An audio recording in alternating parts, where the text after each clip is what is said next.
Hello everyone. Tell me if you've heard this one before. A former host of a business-oriented reality TV show is running for the leadership of a right-wing political party in a first-world country. His campaign is being dogged by media allegations charging him with a lack of empathy, suggesting that he is a narcissist, and accusing him of denigrating women, stemming from comments made in the media about a former female colleague. Don't worry, America, you're not going through all that crap again. Your reality TV host is already your supreme executive. I'm referring, of course, to your neighbor north of the border you're not building the wall on.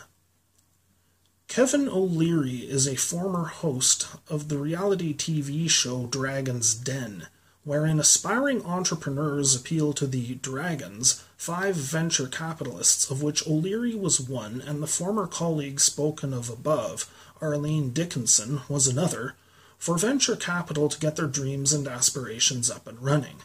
O'Leary has since announced his candidacy for leadership of the Conservative Party of Canada, which under former Prime Minister Stephen Harper was reduced from 159 to 99 seats in the October 19, 2015 general election. This loss cost the Tories, as we call them up here, their first majority government since 1988, propelling Liberal leader Justin Trudeau, son of former Prime Minister Pierre Trudeau, into the Prime Minister's office. Since then, Trudeau has been known for his politically correct, soft-left brand of neoliberal leadership, causing Canada to buck the global trend towards more hard-nosed, nationalist, populist leadership. Until now. Dickinson's allegations appear in a January 26, 2017 article in Press Progress, among other places. So apparently we didn't get enough of this during Trump's presidential bid stateside. While a few left-leaning publications have since mulled over the merits, or lack thereof, of doubling down on political correctness and identity politics, most seem to be staying the course. And by the looks of things, the Canadian press has not learned from the mistakes of their American counterparts.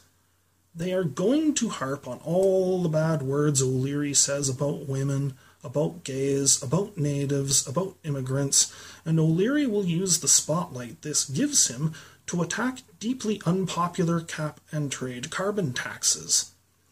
And then they will wonder why O'Leary wins a 170 to 190 seat majority come 2019 or whenever the next general federal election up here is. The new Democratic Party, who managed to lose half their seats in the last election, will lose more.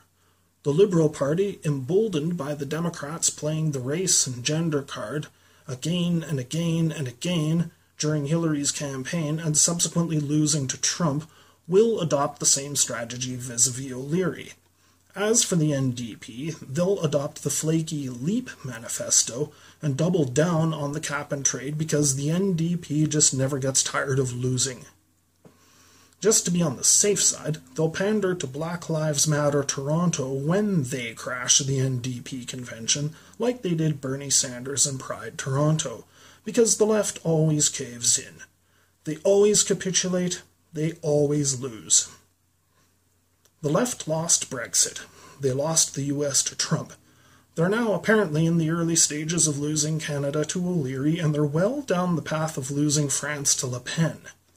If they really put their minds to it, they could well lose Australia to Pauline Hanson and maybe even lose Germany to Frauke Petry. Hope I pronounced that right. If it looks like they might not lose, they'll accept half of ISIS as refugees and smugly and sarcastically ridicule as racist anyone who protests over it, because they're not losing enough.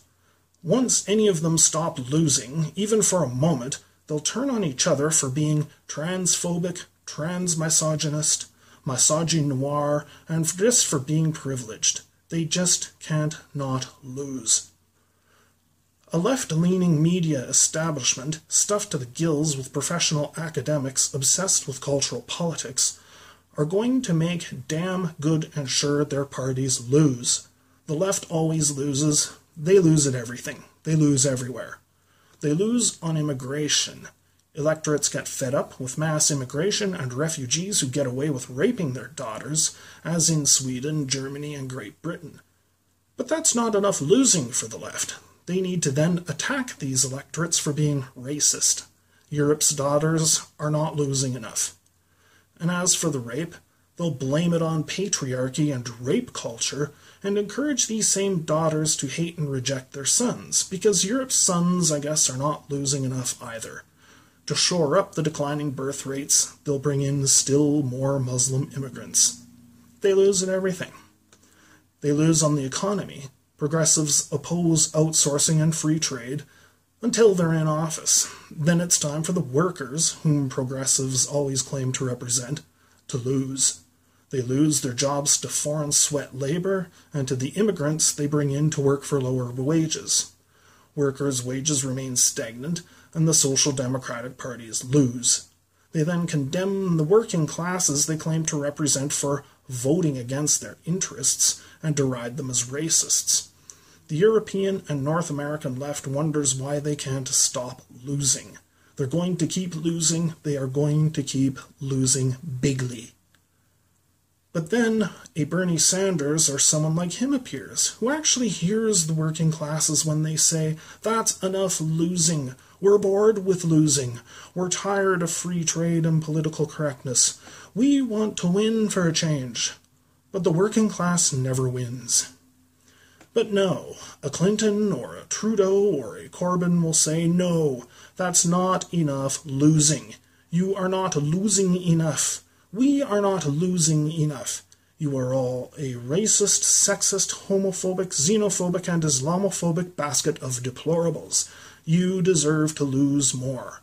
You basement-dwelling Bernie bros have not yet lost enough.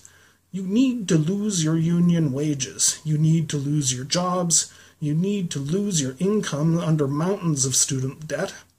You need to lose your religion. You need to lose your traditions and your identities. You need to lose the love and respect of your women. We won't even let you keep your video games. You're going to lose those too, along with your favorite comic book and film franchises. They're all racist, they're all sexist, they're all homophobic, and we always need to point it out to everyone all the time. Because we, the left, need to keep losing. The left in the first world is going to lose so much, they may even get tired of losing.